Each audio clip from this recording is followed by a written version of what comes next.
Hello guys, welcome to Pix anime. ये 18वां episode है टावर ऑफ गॉड सीजन 2 का। दोस्तों, एपिसोड स्टार्ट होता है और हमें एक पास्ट का सीन दिखाया जाता है जब वर्डी प्रिंस और मीसेंग को अपने साथ ले आई थी आर्किमिडीज पे। प्रिंस होश में आता है और वो मीसेंग को भी उठाता है। फिर वहाँ वर्डी आती है और उन्हें बताती है कि हम आर्किमिडीज पर हैं। प्रिंस उससे पूछता है कि तुम कौन हो। वर्डी बोलती है तुम दोनों मेरे डॉल्स हो। ये दोनों शॉक होते हैं ये सुनकर। वर्डी बोलती है अगर तुम दोनों मेरे डॉल्स बनोगे तो मैं तुम्हें बहुत पावरफुल बना दूंगी। तुम दोनों अगर इस हालत में वर्कशॉप बैटल में पार्टिसिपेट करोगे तो पक्का हारोगे, पर अगर तुम मेरे डॉल्स बनोगे तो मैं तुम्हारी एबिलिटीज़ को बढ़ा दूंगी और तुम्हारे जीतने के चांसेस भी बहुत बढ़ जाएंगे। प्रिंस बोलता है ये तुम क्या बकवास कर रही हो। फिर वर्डी उन्हें एक फ्लावर देती है और बोलती है अगर तुम इसे लगा लोगे और 3 बार बोलोगे लॉन्ग लिव वर्डी तो तुम्हारी पावर्स बढ़ जाएंगी। प्रिंस बोलता है मैं तुम्हारी इस बकवास पे कभी यकीन नहीं करूँगा। वर्डी बोलती है मैं झूठ नहीं बोल रही हूँ और प्रिंस उसके फ्लावर्स फेंक देता है। फिर हम देखते हैं मीसेंग थोड़ा टेंशन में होती है वर्कशॉप बैटल को लेकर और प्रिंस उससे बोलता है तुम चिंता मत करो, सब ठीक होगा। लेकिन मीसेंग वो दोनों फ्लावर्स उठाती है और लगा लेती है और 3 बार लॉन्ग लिव वर्डी बोलती है। फिर उन फ्लावर्स में से ब्लैक रेड कलर का स्मोक आता है और हम देखते हैं मीसेंग उन फ्लावर से अफेक्ट हो गई है। प्रेजेंट में हम देखते हैं मीसेंग अरीना में आ गई है और उस पे 2 लोग हमला करने का प्लान करते हैं। वो दोनों अटैक करते हैं मीसेंग पर, लेकिन मीसेंग उन दोनों को आसानी से हरा देती है। वर्डी भी ये मैच देख रही है और वो बहुत खुश है मीसेंग को ऐसे देखकर। वांगनान मीसेंग को ऐसे देखकर प्रिंस से पूछता है कि मीसेंग को क्या हुआ है। प्रिंस बताता है कि उन फ्लावर्स की वजह से मीसेंग अपने कंट्रोल में नहीं है। मीसेंग फिर एक और पर्सन को अरीना से बाहर कर देती है और फिर वो इन तीनों की तरफ देखती है और इन पर अटैक करने के लिए आती है, लेकिन ये तीनों मीसेंग के अटैक से बच जाते हैं। वांगनन फिर प्रिंस से बोलता है अगर हम वो फ्लावर्स हटा दे तो क्या मीसेंग नॉर्मल हो जाएगी। प्रिंस बोलता है हाँ शायद। एक्रेप्टर बोलता है तो निकालते हैं ना। प्रिंस बोलता है पर इसकी गारंटी नहीं है कि ये ठीक होगी या नहीं, अगर हमने कुछ गड़बड़ की तो ये हमें मार भी सकती है। एक्रेप्टर बोलता है प्रिंस से कि तुम कितना गिर गए हो, तुमने तो बोला था कि तुम अपने डैड से इंडिपेंडेंट हो जाओगे और पावरफुल बनोगे, लेकिन तुम तो मीसेंग को भी हरा नहीं पा रहे और वो भी जबकि वो दूसरे के कंट्रोल में है। एक्रेप्टर ये सब प्रिंस को उकसाने के लिए कह रहा था और ऐसा ही होता है। प्रिंस बोलता है मैं निकालूंगा मीसेंग के फ्लावर्स।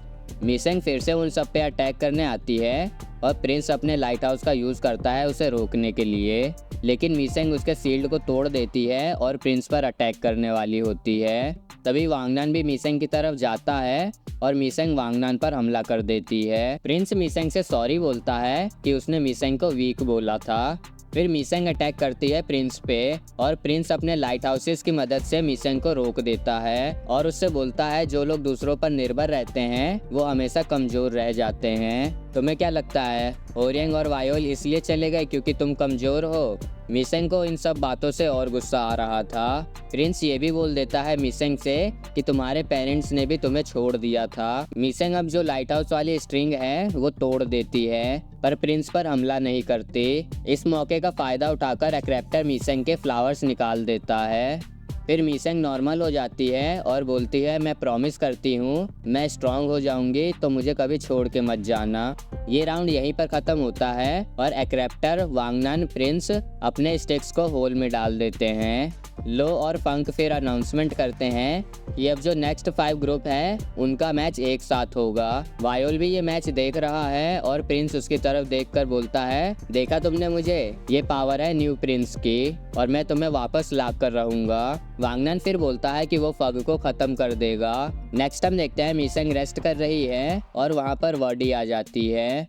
प्रिंस उसे देखकर बोलता है ये सब तुम्हारी वजह से हो रहा है। वर्डी बोलती है चिंता की कोई बात नहीं है, वो बस आउट ऑफ कंट्रोल हो गई थी क्योंकि वो पावर्स को संभाल नहीं पाई। ईवा फिर बताती है कि अगले मैच के पार्टिसिपेंट्स अनाउंस कर दिए हैं और गोसेंग के ग्रुप में होरियंग और चैंग है। ईवा जिस ग्रुप में है उसमें क्वात्रो है। ग्रुप 6 में है वारगाओ जिसको यमा मैड डॉग के नाम से जाना जाता है और ये बहुत स्ट्रॉन्ग है।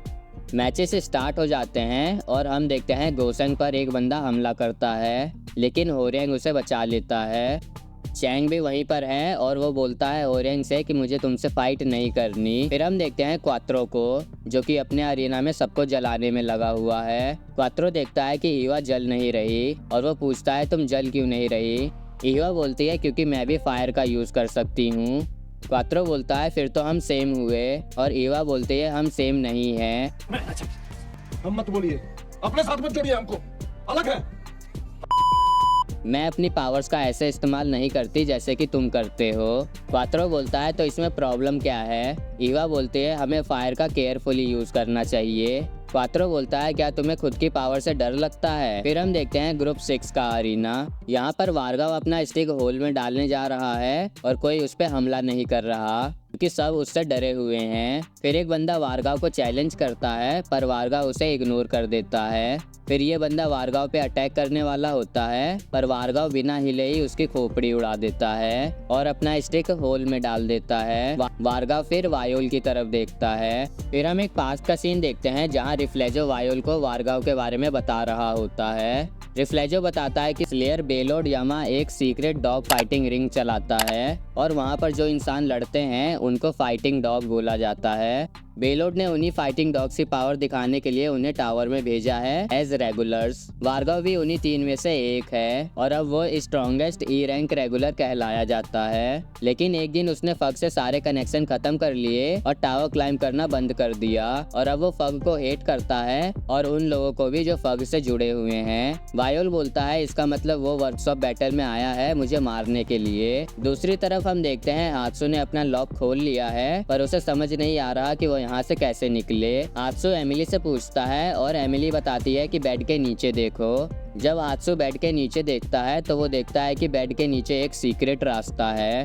नेक्स्ट हम देखते हैं कि 5 ग्रुप्स की फाइट होने वाली है और ग्रुप 19 में है जियो वायोल ग्रेस। नोविक वायोल से बोलता है ज़्यादा पावर्स का यूज़ मत करना और वायोल अरीना में चला जाता है। अरीना में हम देखते हैं कि 4 लोग फग के फॉलोअर्स हैं। ये बंदा कहता है कि हम किसी को आप तक नहीं पहुंचने देंगे, आप स्टिक लगा दो। चैंग बोलता है कि ये लोग फेक फॉलोअर्स हैं, ये लोग वायोल के साथ होने का दिखावा कर रहे हैं ताकि कोई इन पे अटैक न करे। उधर वायोल देखता है कि ये सब फॉलोअर्स दूसरे पार्टिसिपेंट्स को मार रहे हैं और वायोल उनसे बोलता है ये तुम लोग क्या कर रहे हो, मैं खुद के दम पे ये कर लूँगा। और ये लोग बोलते हैं पर हम तो आपके फॉलोअर्स हैं। फिर वायोल अटैक करता है एक बंदे पे और दूसरा बंदा बोलता है ये आप क्या कर रहे हो और वायोल उन सब पे अटैक करता है और बोलता है कि मैं कोई मशीन नहीं हूँ जो तुम सबकी विश पूरी करूँगा। वायोल फिर अपना स्टिक लगा देता है। यहाँ अनक एंडोर्सी से बोलती है कि वायोल बाम की तरह लगता है। एंडोर्सी भी वायोल के बारे में इंफॉर्मेशन निकालने की कोशिश कर रही है पर वायोल की कोई इन्फॉर्मेशन नहीं है कहीं भी। फिर हम देखते हैं सासा को जो कि अपना मैच जीत के आ रही है। वायोल से बोलती है कि आज के बाद ये कभी मत बोलना कि तुम लोगों की विश पूरी नहीं करोगे क्योंकि लोगों को ऐसा गॉड नहीं चाहिए।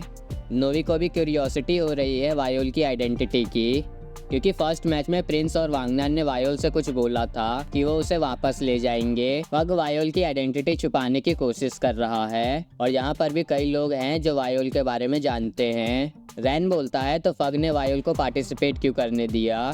तभी बीटा रैन और नोवी के बगल से जाता है और रैन को महसूस हो जाता है कि बीटा काफी पावरफुल है। नेक्स्ट हम देखते हैं वायोल अपने रूम में जाता है जहां बीटा उसका वेट कर रहा है। वर्कशॉप बैटल में अब तक 26 ग्रुप्स में से 48 रेगुलर्स नेक्स्ट टूर्नामेंट में जाएंगे और अब बचा है फाइनल मैच और इस मैच में 3 ग्रुप्स लड़ेंगे और उन 3 ग्रुप में से एक में अनक और रैन है। इसका मतलब नेक्स्ट एपिसोड में हमें इन दोनों का फेस ऑफ देखने को मिलेगा। और दोस्तों ये वाला एपिसोड यहीं पे खत्म होता है। दोस्तों अगर एपिसोड अच्छा लगा हो तो लाइक करना और चैनल को सब्सक्राइब करना। आज के लिए फिलहाल इतना ही। आपकी तरह मैं भी मायूस हूँ लेकिन उम्मीद पर दुनिया कायम है। दिल दुखा है लेकिन टूटा तो नहीं है और उम्मीद का दामन छूटा तो नहीं है। Thanks for watching guys.